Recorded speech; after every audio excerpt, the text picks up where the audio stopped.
दोस्तों, क्या आप जानते हैं कि महारथी कर्ण के दिव्यास्त्रों से अर्जुन को बचाने के लिए भगवान श्री कृष्ण जी ने कर्ण पर अपनी माया का प्रयोग किया था।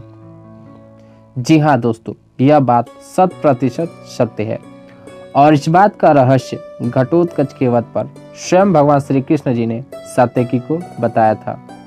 जब महारथी कर्ण अपने शक्ति अस्त्र का प्रयोग करके मायावी घटोत्कच का वध कर देते हैं तो सभी पांडव अत्यंत दुखी हो जाते हैं, परंतु इसके विपरीत भगवान श्री कृष्ण जी अत्यंत प्रसन्न थे।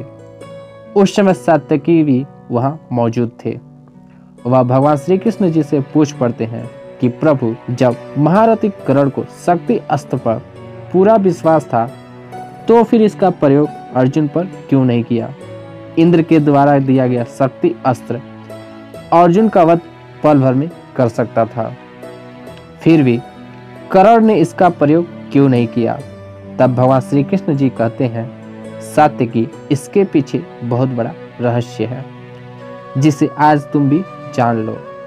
दुशासन, दुर्योधन, शकुनी और जयद्रथ ये सभी मिलकर कर्ण को सलाह देते थे कि पांडवों में अत्यंत शक्तिशाली केवल अर्जुन ही है, इसलिए इस शक्ति अस्त्र का प्रयोग अर्जुन पर ही करना।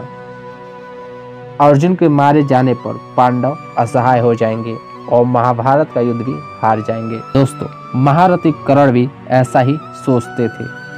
उनके मन में बार बार गांडीवधारी अर्जुन का वध करने के लिए संकल्प उठता रहता था, परंतु सत्य की वो मैं ही था जो सूर्यपुत्र कर्ण पर निरंतर अपनी माया का प्रयोग करता रहता था।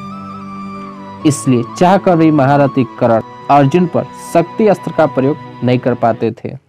वीरवर, वह शक्ति अर्जुन के लिए मृत्यु स्वरूप है।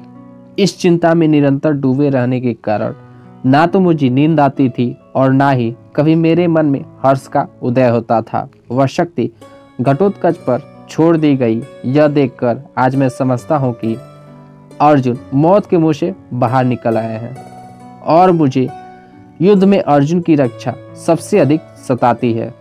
इतना तो मुझे अपने प्राणों की भी चिंता नहीं होती। इसलिए जैसे कोई मरकर लौट आया हो, उसी प्रकार कुंती पुत्र अर्जुन को देखकर आज मुझे बड़ा भारी हर्ष हुआ है और इसी उद्देश्य की पूर्ति के लिए मैंने कर्ण का सामना करने के लिए भीम पुत्र घटोत्कच को भेजा था।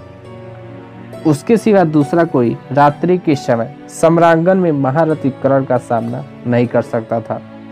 जब तक राधा पुत्र कर्ण के पास वह शक्ति अस्त्र था, तब तक मैंने अर्जुन को कर्ण के सामने महाभारत युद्ध के लिए प्रस्तुत ही नहीं किया था। और सौभाग्य की बात है कि कर्ण का दिव्य कवच कुंडल भी उतर गया। कर्ण कवच कुंडलों से संपन्न होता तो वह अकेला ही देवताओं सहित तीनों लोगों को जीत सकता था। दोस्तों, अगर भगवान श्री कृष्ण जी कर्ण पर अपनी माया का प्रयोग नहीं करते तो क्या अर्जुन की मृत्यु हो जाती? आप क्या सोचते हैं? इस बारे में हमें जरूर बताएं।